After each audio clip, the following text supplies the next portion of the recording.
नमस्कार दोस्तों, मैं हूं मनविंदर और मेरे शो में आप सभी लोगों का बहुत स्वागत है। कुछ दिन पहले तक यही माना जा रहा था कि राम मंदिर का मुद्दा अब पुराना पड़ चुका है और अब भाजपा इसका कोई राजनीतिक लाभ नहीं ले पाएगी।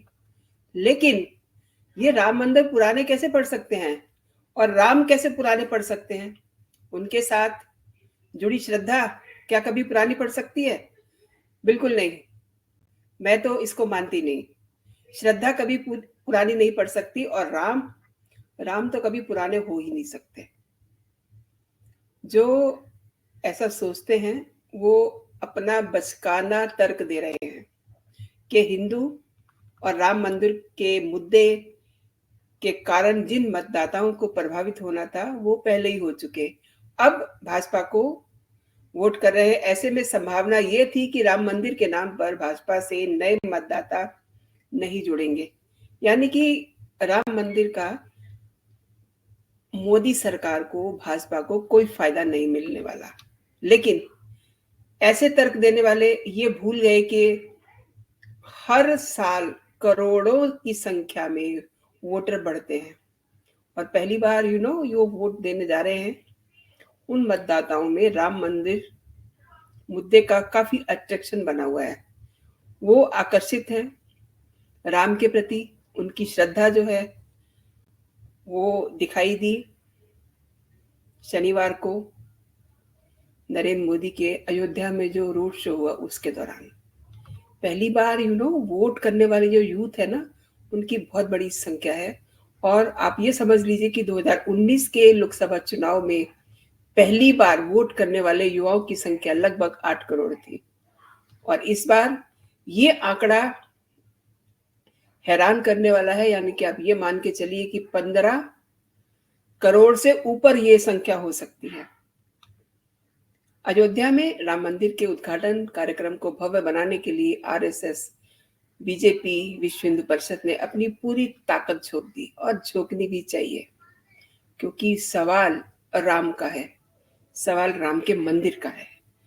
हर राज्य के हर जिले से लेकर के मंडल और बूथ स्तर तक कार्यक्रम करके ज्यादा से ज्यादा लोगों तक पहुंच बनाने की जो कोशिश की जा रही थी, उसमें ये समझ लीजिए कि 100% सफलता मिली है। यानी कि 2024 की लड़ाई में विपक्ष का जो मुकाबला है ना, वो राम के मुद्दे से होने वाला है, यानी कि राम से मुकाबला होने वाला है। जाहिर है राम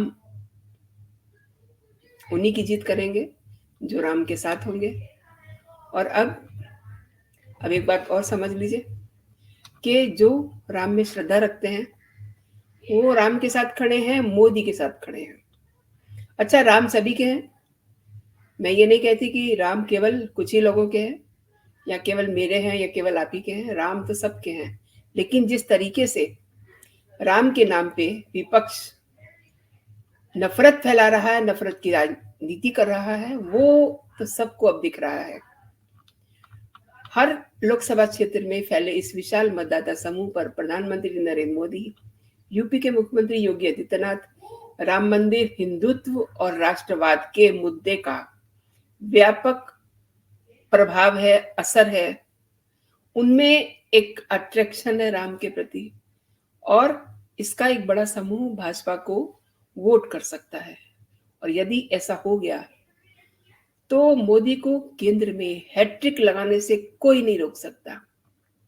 जातिगत जनगणना और ओबीसी आरक्षण विपक्ष का सबसे बड़ा चुनावी हथियार हो सकता है।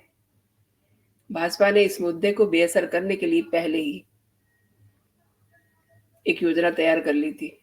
अब विपक्ष के पास क्या है? आप ये देखिए ना कि स्ट्रेटेजी भी कोई चीज होती है ना, तो भाजपा ने इस मुद्दे को बेअसर करने के लिए पहले से ही योजना तैयार कर ली। वो हर राज्य की सरकार, पार्टी, संगठन में हर वर्ग के लोगों की भागीदारी सुनिश्चित कर रही है।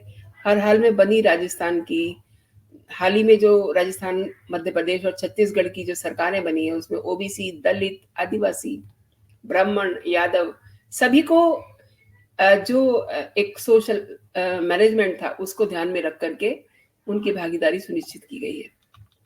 अब इसके बाद और देख लीजिए, अयोध्या के श्री राम इंटरनेशनल हवाई अड्डे का नाम बदल करके भगवान वाल्मीकि के नाम पे रखा गया। ये अचानक से लिया हुआ निर्णय नहीं है। इसके सहारे भाजपा दलित, महादलित और आदिवासी समूह को अपने साथ मजबूती से जोड़ना चाहती है। जिस तरीके से चुनावी राज्यों में इन समूहों के मतदाताओं का भाजपा को समर्थन मिला है ना, उससे आप ये मान लीजिए कि इसका लाभ लोकसभा चुनाव में बीजेपी को मिलने वाला है। मिलना तो अभी से शुरू हो गया है, दिखना अभी से शुरू हो गया है। अच्छा, ये भी नहीं भूलना चाहिए कि भाजपा ने छत्तीसगढ़, मध्य प्रदेश और राजस्थान में विधानसभा चुनाव जीत करके 2024 की अपनी दावेदारी मजबूत कर ली है। अब थोड़े से काम बाकी है। आपको ये लग सकता है कि उनमें शायद कहीं से बीजेपी चूक कर गई है, जैसे कि नए चेहरे, यंग चेहरे उनको आगे लाए हैं।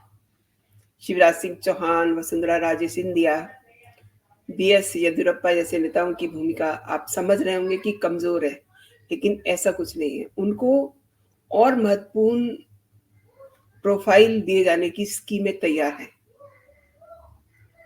साथ ही महंगाई और बेरोजगारी के मोर्चे पे भी सरकार को कोई मुश्किल नहीं है, क्योंकि इनके लिए सरकार के पास बहुत सारी योजनाएं हैं।